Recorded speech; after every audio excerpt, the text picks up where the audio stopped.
Hola, ¿qué tal? Tengan todos un cordial saludo y esperando que con la bendición de Dios te encuentres muy bien y por sobre todo agarrado del brazo poderoso de Dios. En esta hora quiero invitarte a estudiar una vez más la escuela sabática y vamos a continuar con la temática que se inició la semana pasada y esta vez tiene que ver con la lección número 5, cuyo título es Las Naciones, segunda parte. Vamos a estudiar esta fascinante lección, la cual estoy seguro nos será de bendición para nuestras vidas. Vamos al verso de memoria que se encuentra en el libro de Salmos, en el capítulo 46 y en el verso 10, dice lo siguiente: Estad quietos y conoced que yo soy Dios. Seré exaltado entre las naciones, exaltado seré en la tierra. Ahora, es interesante lo que menciona el verso de memoria. Dice que Dios será exaltado entre las naciones, será enaltecido en la tierra. Y muchos, de manera equivocada, se atrevieron a decir lo siguiente. Muchos han pensado que el deseo de Dios era que el ser humano cayera, de que Satanás cayera, de que la pareja edénica se equivocara, con el fin de él poder ser enaltecido. Y aquello es un error. Si la pareja edénica no hubiese caído, Dios hubiese seguido en compañía de los seres humanos. Y esto nos lleva a la primera parte. La primera parte tiene que ver con el primer mandamiento, con el primer mandato, con el primer principio. Usted puede escoger el término que le va a dar a esto. Ahora, si nosotros vemos, la pareja edénica no solo que estaba al cuidado de Dios, sino que también recibían mucha información. Se les suministraba una fuente inagotable de instrucción y placer. Eso señaló Elena White en Patriarcas y Profetas, página 32. Ahora, la primera pregunta para ti, y esta es una pregunta que puedes realizarle a tu unidad si eres maestro de escuela sabática. ¿Cuál fue el mandamiento que Dios dio en el Edén a la pareja edénica? ¿Cuál fue ese mandamiento? ¿Cuál fue esa orden? Y esa orden era, te voy a dar la respuesta, esa orden era no comer del árbol del conocimiento del bien y del mal. ¿Y sabes por qué te lo menciono? Porque Génesis 2:16, allí está el principio. El principio dice, en Génesis 2:16 y 17 dice, y mandó Jehová Dios al hombre diciendo, de todo árbol del huerto podrás comer, mas del árbol de la ciencia del bien y del mal no comerás, porque el día que de él comieres, ciertamente morirás. Ahí está el mandato. Entonces, ¿cuál era el mandato? ¿Cuál era la norma? No comer del árbol del conocimiento del bien y del mal. Y la pregunta es, ¿por qué era importante este mandato? Y la respuesta es sencilla, porque Dios quería evitarles el sufrimiento, el dolor, la muerte, la tristeza y todo aquello que vivimos hoy. Porque yo estoy seguro que hay algo que entristece tu vida. Hay algo que te quita la paz. Hay algo en tu vida que posiblemente no te permite ser feliz en esta vida. Y es por eso que Dios les da este mandato al punto de que quería evitarles lo que hoy estamos experimentando en la vida. Pero sabes, el dolor no es eterno. las tristezas no son eternas. Todo esto pasará y cuando la agenda del cielo se cumpla, Dios vendrá a este mundo, Jesús vendrá a este mundo para ponerle fin al pecado. Y aquello que hoy entristece tu alma ya no estará presente. Ahora, aquí hay algo interesante. Dios quería evitarles el sufrimiento, así como Dios quería evitarles el dolor al pueblo de Israel en el tiempo de los jueces, cuando ellos pidieron rey. Porque la semana pasada estudiamos que el pueblo de Dios quiso ser como las demás naciones. Ellos le dijeron a Samuel, queremos rey, pero Dios le dijo a Samuel, explícale al pueblo lo que les va a pasar y de cómo su rey los va a tratar, los va a oprimir, los va a hacer llorar, les va a poner impuestos altísimos y van a sufrir. Pero a pesar de ello, el pueblo de Israel exigió a Samuel que le pongan rey. Y es allí donde vemos todo el dolor que experimentó el pueblo. Es que los gobernantes de las naciones siempre se han equivocado en su gran mayoría. Ahora, ¿a dónde nos lleva esto? Mira, Dios gobernaba al pueblo en los tiempos de Samuel, en los tiempos de los jueces, pero el pueblo quiso que un líder, un hombre, los lidere, es decir, un rey. Queremos un rey, no queremos a Dios, queremos un rey. Eso manifestó el pueblo. En el Edén se dio algo similar. Ellos, al rechazar el mandato de Dios, lo que le está diciendo es, ya no queremos a Dios como rey, queremos, no sé, que otro lidere, por así decirlo. Y como resultado de ello, Satanás empezó a gobernarlos. Y como resultado de ellos, empezaron a sufrir. Y aunque claro está, cuando Cristo murió en la cruz, Dios nuevamente retomó ese gobierno. Ahora, vamos a la segunda parte. La segunda parte tiene que ver con el pensamiento humano lejos de Dios. Muchos pueden pensar que con el avance tecnológico y el incremento de la ciencia se resolverán los problemas humanos. Y nosotros podemos ver la revolución de la computadora, la tecnología, los medios de comunicación. Nosotros podemos ver el avance de la ciencia, nos hacen más fácil el hecho de hacer las cosas. Pero a pesar de todos estos avances, el ser humano en el aspecto moral no avanza. No.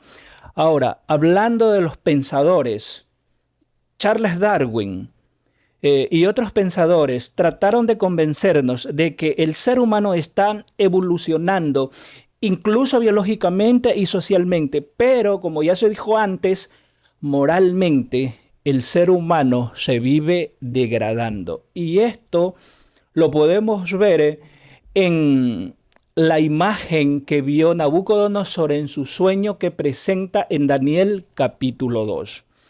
Vamos a Daniel capítulo 2.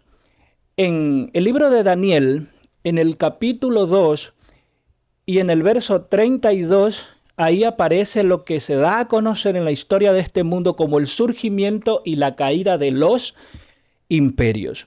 En el verso 32 del capítulo 2 de Daniel dice, la cabeza de esta imagen era de oro fino, su pecho y sus brazos de plata, su vientre y muslo de bronce. En el verso 33 dice, sus piernas de hierro, sus pies en parte de hierro y en parte de barro cocido.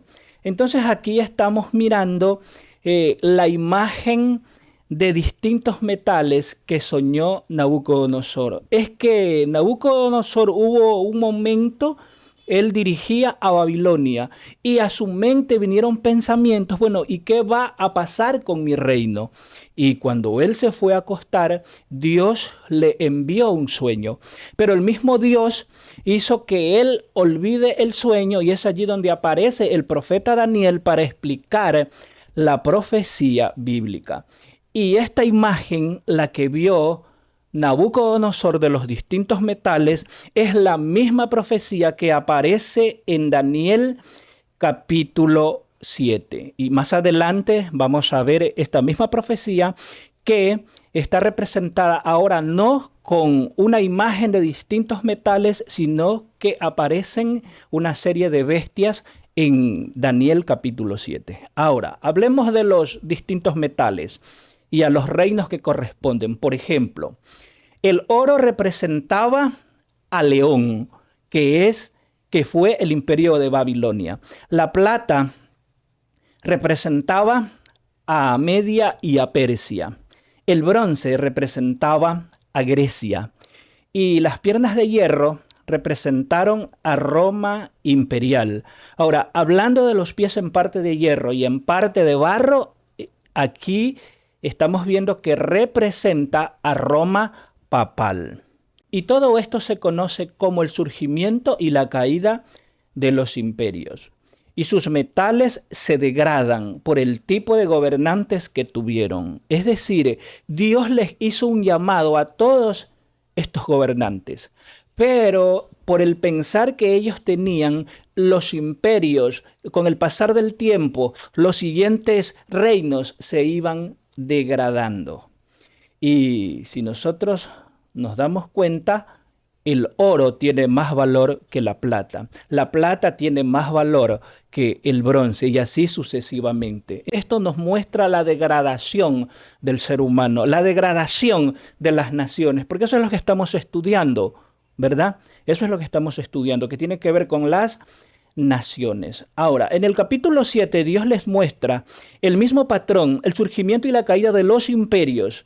Ahora esto le muestra a Daniel, porque en el capítulo 2 la visión de la imagen de los distintos metales fue mostrada a Nabucodonosor. Ahora, esta profecía o esta visión fue para el profeta Daniel. ¿Y dónde se encontraba Daniel? Daniel se encontraba en Babilonia. El pueblo judío se encontraba en Babilonia como resultado del yugo de Babilonia que puso al pueblo de Dios, a Judá. Ahí está, ellos pidieron rey, vino un rey más fuerte y los dominó al punto que los tomó cautivos.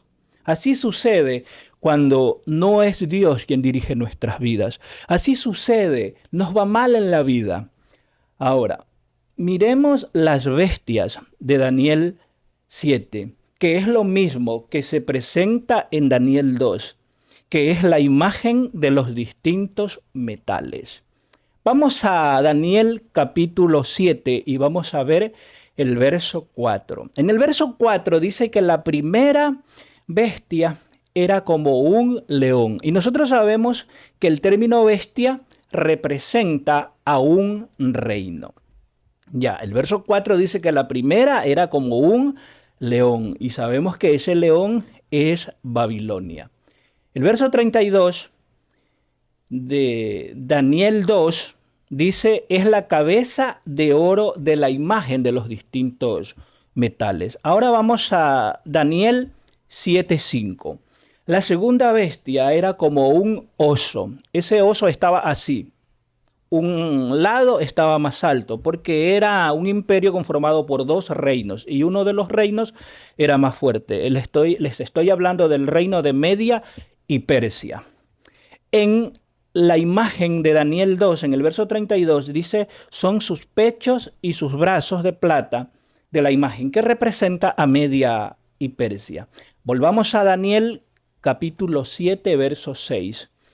Dice, la tercera bestia, un leopardo, y tenía 4 cabezas. Aquí estamos hablando del reino de Grecia. ¿Y por qué este leopardo tenía 4 cabezas? Porque estamos hablando de la división del imperio de Grecia cuando murió Alejandro el Grande. Sus 4 generales dividieron el reino. En la imagen del capítulo 2, en el verso 32 dice, es su vientre y sus muslos de bronce. Estamos hablando de la imagen del capítulo 2, que representa a Grecia. Ahora, yendo nuevamente al capítulo 7 del libro de Daniel, capítulo 7, verso 7, dice, la cuarta bestia espantosa y terrible y tenía 10 cuernos. Aquí representa al imperio de Roma. Roma en su etapa imperial, pero dice que tenía 10 cuernos. Esos 10 cuernos representan la división del imperio romano, cuando las tribus bárbaras entraron y dividieron el imperio. Pero de entre esos 10 cuernos surge un cuerno pequeño que se engrandeció y derribó o arrancó 3 cuernos. Ese cuerno pequeño que se levantó, estamos hablando de Roma papal o el surgimiento del papado. Es un poder político religioso. Estamos hablando del catolicismo romano. Y si vamos a la imagen del capítulo 2, estamos hablando de sus piernas de hierro y en sus pies en parte de hierro y en parte de arcilla. Y estamos allá en esa parte, en lo que es en parte de hierro y en parte de arcilla, estamos en los pies, en los dedos. Los 10 dedos son los 10 cuernos de la bestia de Apocalipsis 7. Entonces acá en los dedos y esa mezcla de hierro y arcilla estamos hablando de Roma papal. Ahora, el verso 8. Aquí el texto hace alusión al cuerno pequeño. Mira lo que dice el verso 8. Mientras yo contemplaba los cuernos, vi que otro pequeño, un cuerno pequeño subió entre ellos y delante de él fueron arrancados 3 de los primeros cuernos. Este cuerno tenía ojos de hombre y una boca que hablaba arrogancia. Entonces aquí estamos hablando específicamente del cuerno pequeño. Este es un sistema, este es un poder político religioso y no tengo temor de decir a quién representa. Representa al catolicismo romano. No solo lo digo yo, lo enseña la Iglesia Adventista del Séptimo Día. En su tiempo lo enseñó Lutero, lo enseñaron los valdenses, lo enseñó Elena White, lo enseñó J.N. Andrews, lo enseñó Jaime White, lo enseñó una serie de personajes que se levantaron en la historia, identificaron a este sistema como el catolicismo romano. Y cuando dice que hablará arrogancias, se está refiriendo a que trató de echar la verdad por tierra. Este sistema enseña que hay un lugar de tormentos, pero la Biblia enseña que los muertos nada saben. Este sistema enseña que hay un purgatorio y la Biblia no aparece ese término. Este sistema enseña que existe el limbo. En la Biblia no encontramos ese argumento. Lo que la Biblia enseña en cuanto al estado de los muertos es que los muertos nada saben. Y si una persona desciende al sepulcro y cuando lo hace, lo hizo consciente de que Cristo lo salvó, es decir, en vida tomó una decisión por Cristo y descendió al sepulcro, esa persona va a resucitar, pero es cuando Cristo venga en las nubes de los cielos. Eso es lo que enseña la palabra de Dios. Este sistema también enseñó que el día que hay que guardar es el día domingo en honor a la resurrección de Jesús. Eso lo enseñó en los tiempos de Constantino el Grande. Pero la Biblia enseña que el día que debemos guardar no es el domingo, sino que es el día sábado. Eso es lo que enseña la palabra de Dios. Es que el ser humano siempre se levantó en contra de Dios. Ustedes recuerdan que la vez pasada hablábamos de Nimrod, que se levantó en contra de Dios. Dios dijo, tienen que repoblar la tierra. Y Nimrod dijo, no, vamos a quedarnos acá. Dios dijo que hay que guardar el sábado, pero este sistema dice el domingo. Y así puedo explicarte una serie de cosas que este sistema las explica mal, yéndose en contra de lo que Dios ha establecido. Y así es como se gobiernan las naciones, de manera equivocada, de manera errada. Ahora, llegamos ya a la cuarta parte, que esto tiene que ver entre la tierra y el mar, o el mar o la tierra.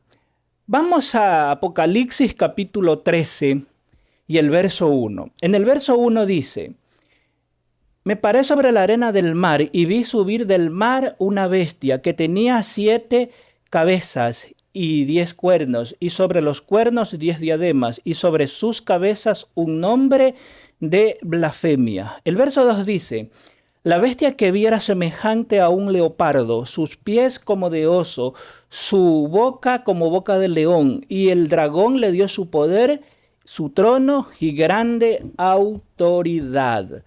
Aquí vemos que en Apocalipsis 13, en el verso 1 aparece una bestia, y en el verso 2 aparece, la misma bestia se la describe como una bestia híbrida.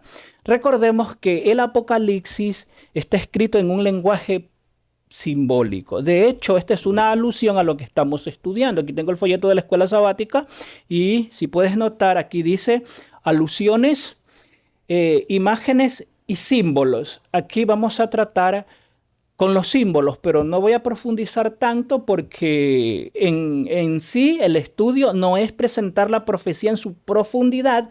Eso se lo hará, me imagino, en lecciones posteriores, o después estudiaremos estos temas de manera profunda, ¿sí? Ahora, el término bestia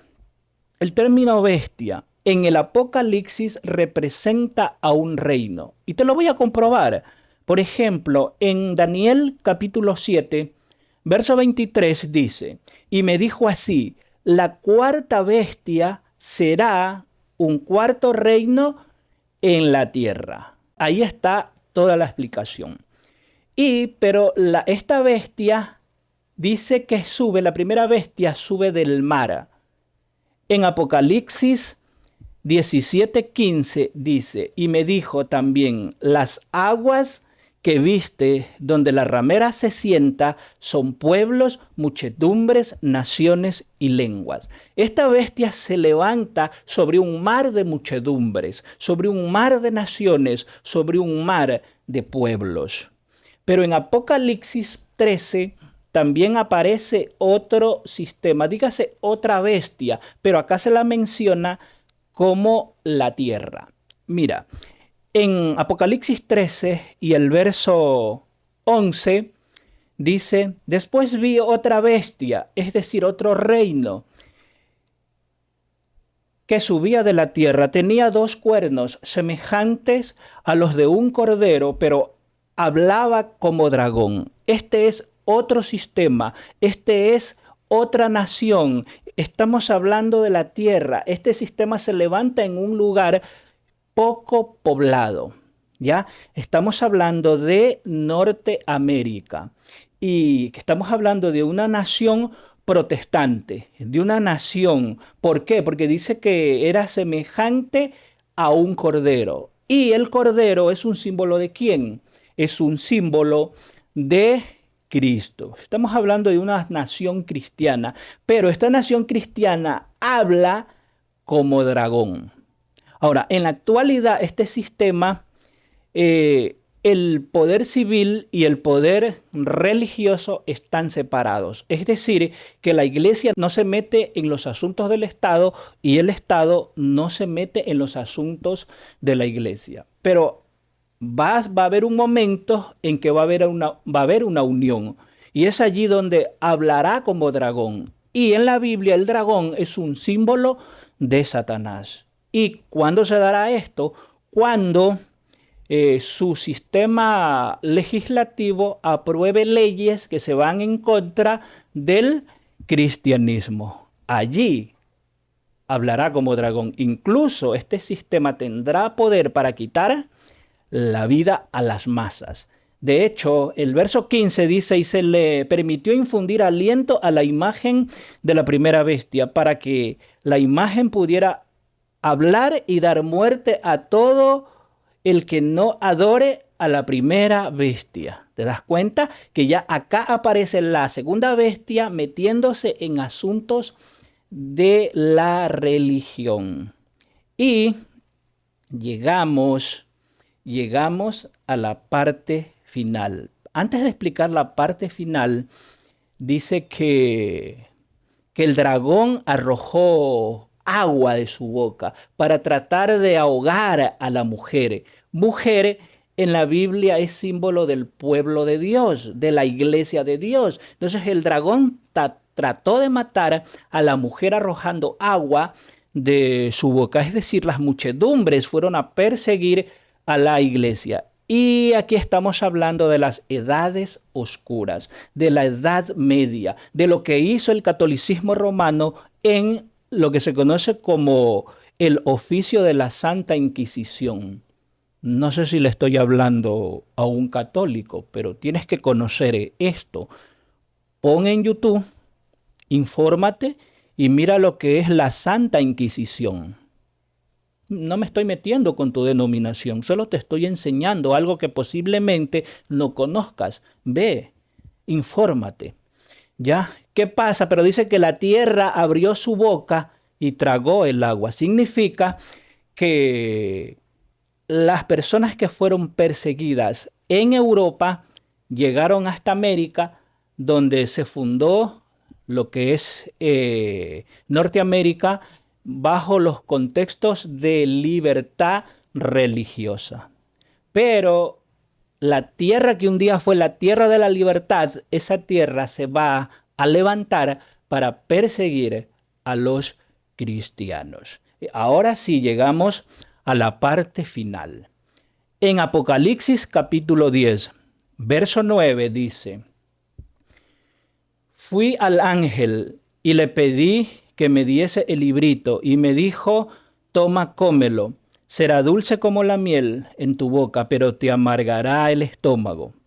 Aquí aparece en la escena en Apocalipsis 10, puedes leer todo Apocalipsis 10, ahí aparece un ángel poderoso, que en una de sus manos tiene un librito, y ese librito está abierto, y en ese librito hay un mensaje.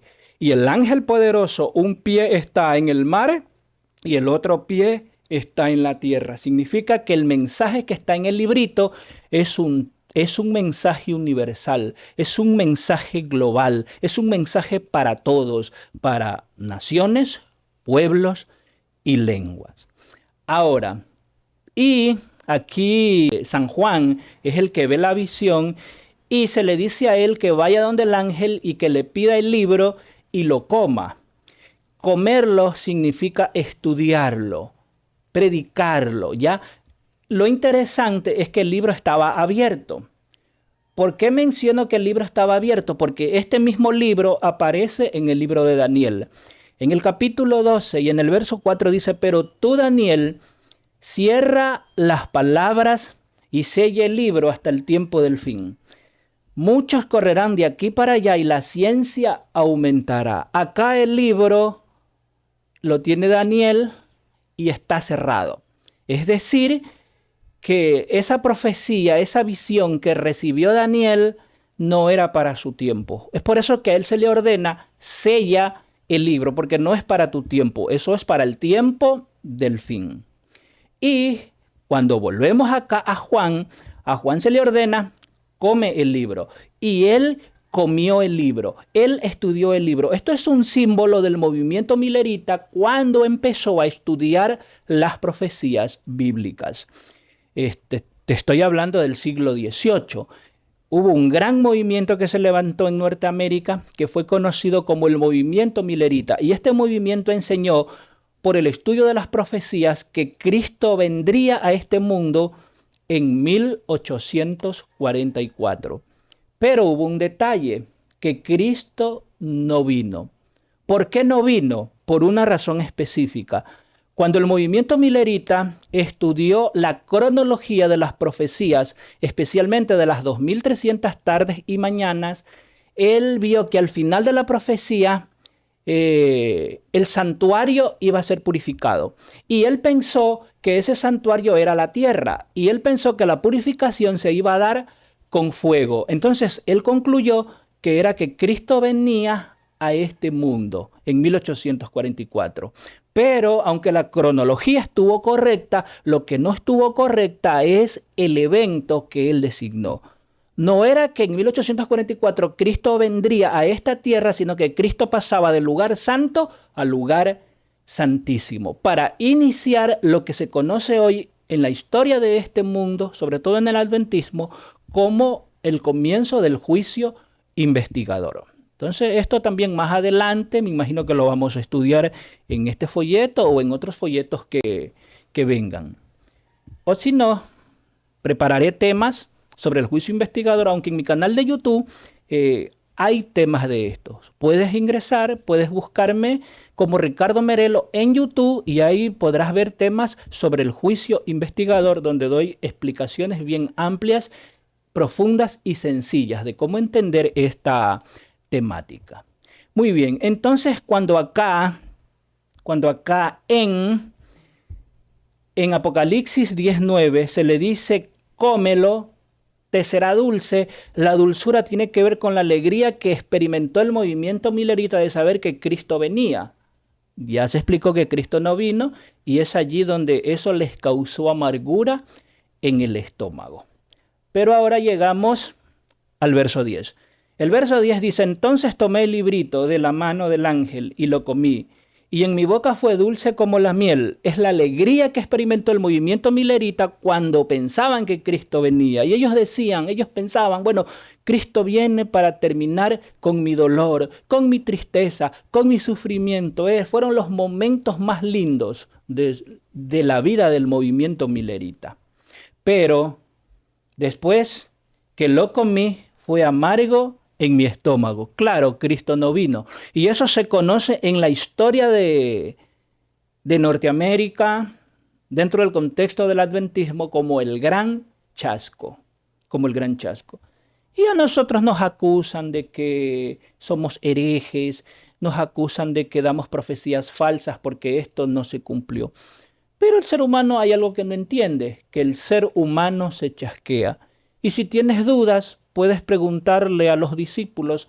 Ellos se chasquearon, aunque Jesús les explicó que al tercer día iba a resucitar después de su muerte, ellos se desanimaron, estaban chasqueados, habían dos que iban en el camino de Emaús y Cristo tuvo que abordarlos y decirles, bueno, ¿y ustedes por qué están así? Yo estoy aquí. Si viste que los discípulos también se chasquearon. Ahora, vamos al verso 11 del capítulo 10.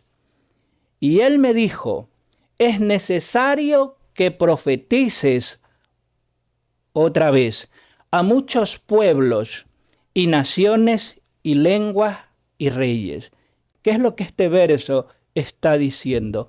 Que necesitamos profetizar de nuevo, predicar de nuevo, enseñar de nuevo. Y ahí el movimiento milerita, que ya después, en 1863, un grupo que quedó, porque cuando hubo el chasco, muchas personas volvieron al mundo, otros se hicieron ateos, otros volvieron a las iglesias que pertenecían, porque este movimiento estaba conformado por muchas iglesias, pero el grupo que quedó fue conocido como la Iglesia Adventista del Séptimo Día. Y esta iglesia empezó a dar este mensaje. Es un mensaje certero. Empezó a enseñar el mensaje del tercer ángel o el triple mensaje angélico para hablar con más propiedad. Y esta iglesia enseña que hay un lugar donde se está dando una purificación, lo que es la purificación del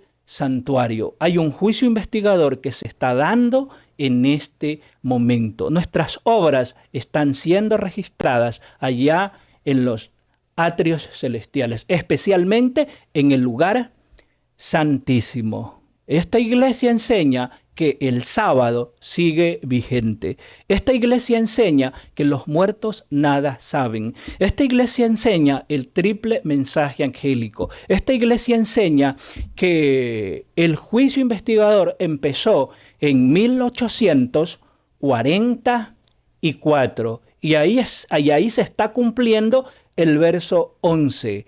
Necesitamos profetizar de nuevo. Esto significa, lo resumo así el texto, necesitamos predicar de nuevo. Te invito a compartir este impresionante mensaje Y quiero aprovechar también la oportunidad de invitarte a que puedas suscribirte a este canal para que esta comunidad pueda crecer y de esa manera llegar a muchas personas con este estudio que es la escuela sabática, que es una guía de la palabra de Dios. Y en este tema también doy temas de profecías bíblicas, también reflexiones, sermones que predico en distintas iglesias donde me invitan.